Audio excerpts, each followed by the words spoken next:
Hello, I'm Lauren and welcome to Rising Earth News. I'm here today with Tracey West, CEO of Word Forest Organisation, author, broadcaster, and describes herself as a general bird that helps lead people towards the green. Thank you so much for joining me today, Tracey. Amazing to be here with you. I am chuffed to bits to be having a chat to you. So let's start from the beginning. What led and inspired you to start Word Forest Organisation? It kind of rocks back to 2012. Simon and I, my husband and I, got married. We were second time arounders. We're both long-term environmentalists, and environmentalists don't really need stuff, but all your mates say, what can we buy you? What can we get you for you, to celebrate your union? And we went, nothing really. And they couldn't cope with that. That's, too difficult to digest. So we said, okay, plant us some trees. And a friend of mine was planting trees all over the planet for various charities and NGOs. And he'd had this epiphany that if we planted trees in the tropics, they would actually do a much better job of mitigating climate change. We thought, right, great, let's do that. So we had a wedding forest planted in 2012. And about a year or so later, we were publishers at the time. And I came down the stairs and I said, Simon, I've come up with a really good idea for a plan. And he went, what? We might make some money, because you don't make any money in publishing, by the way. And I said, we're going to have a literary prize. So we're going to have short stories and poetry, and let's charge £5 for entry. Let's get some sponsorship in for the prize fund. We had £3,000 prize fund, which was great. And we plant a tree for every entry. And Simon went, that's all the profit gone then. I went, yes, I know, but we can expand the wedding forest. That's a brilliant idea. So we did. It ran for 5 years. And by the third year, we realized that it was doing way more than we ever planned it could. Yes, it was planting trees. Yes, it was helping the people, but it was helping them in just an incredible amount of ways.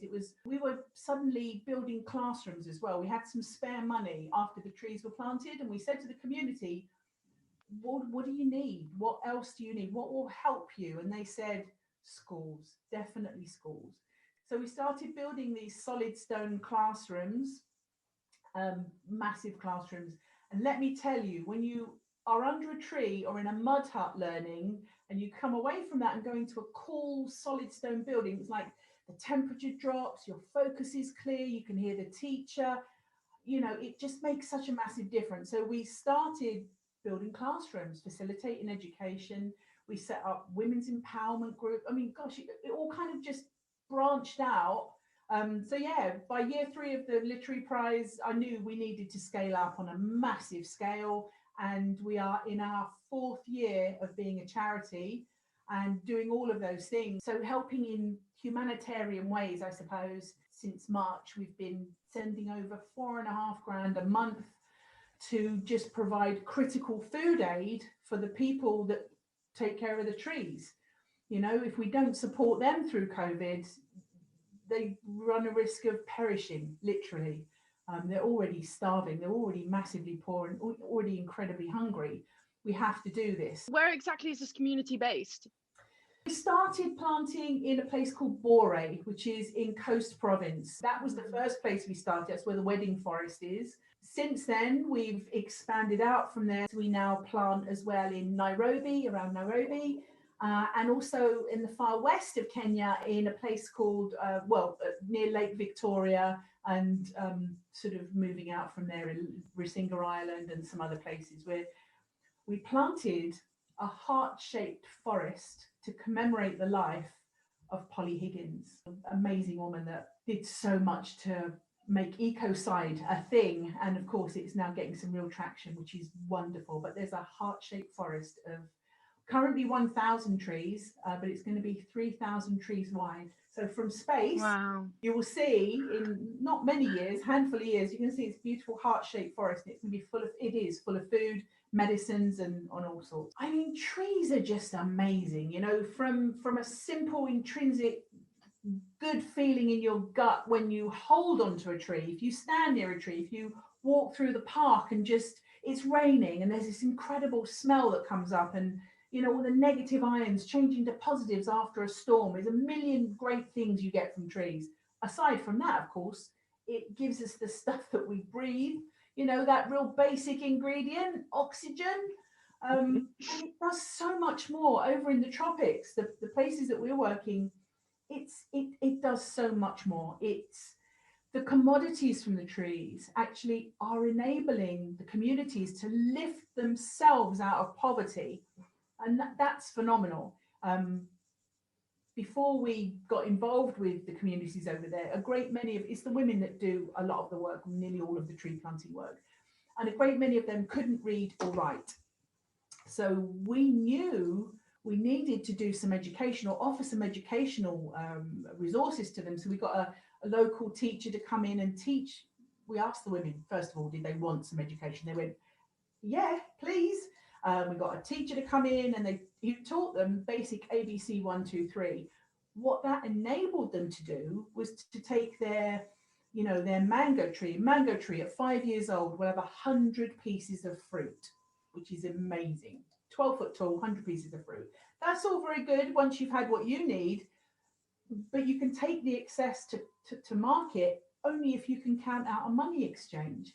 You know, if you can't count and you can't do your simple stuff, writing out your prices and your easy things, and now they can. So it's alleviating poverty, which is amazing, and obviously hunger and lots and lots of other things. The trees are giving them the ability to do the things they didn't realize they could do. And I think a lot of it is because the knowledge has just been lost over the years. You know, there's been so much deforestation going on. It's been about clearing land, chopping down the trees and sticking in, you know, pineapple bushes and stuff so they can make a small amount of money from an organization that's doing fruit or something, a simple thing. But actually losing the forest has been just a devastation on their community and ultimately across the world.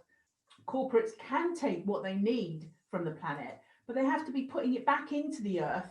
You can't just cut an area down, fill it with one thing, and then leave that. You've got to take responsibility. Everything we do, even taking a poo, has a bite on the planet in some way. So it's water resources, it's paper for wiping your backside, it's the chemicals down at the plant to process that thing. None of us can live without a footprint. We have to become more aware of our footprint and mitigate that. We have to change how we do things in our own personal lives, and more importantly, in our workplace. When was the last time that you got to go to Kenya and see the progress that your charity has had on these communities? Back in 2019, we went over to Kenya and we spent a month in the bush. While we were there in 2019, we also made a documentary. It's called Trees Are the Key. It's called #Trees Are the Key. And they are the key to so many things, not just mitigating climate change, but the stuff we've discussed earlier. And it tells the story really nicely. And I think that's one of our hardest challenges. All international charities, all environmental international charities do work incredibly hard, but it's how you convey that story to the wealthier Western world, as it were, and try and squeeze a little bit of money out of them so that we can do some big work over there. It's all vital stuff, but yet watch Trees Are the Key. It's free to watch. Go to treesarethekey.com and you'll see it. So Tracey, finally, how can people find out more about the work that you do, and what are the ways that people can get involved? So the ways you can get involved to help us, like I've mentioned already, we are small. Go to wordforest.org, and the website there has all of our bits and pieces, all the stuff that we do. But it also has a really good blog page, news page. On there, we've got little videos, we've got an amazing team of environmental writers that talk about the broad brush ways that people can be better environmentalists. We also made a website for the volunteers. So anyone that says, oh, I love these guys, what can I do? Go to volunteer.wordforest.org. We've got the list of the recent blog articles. Share them with your friends, spread the word, tell them what we're doing, show them the different bits and pieces that are on there.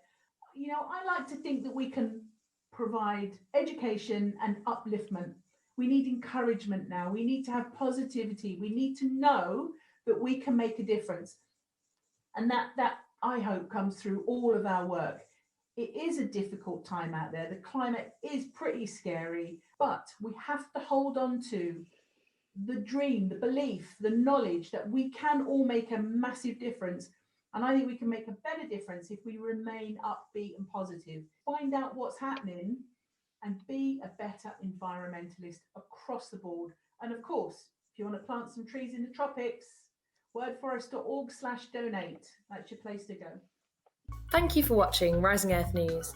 Don't forget to subscribe and follow our socials for your daily dose of positive eco news.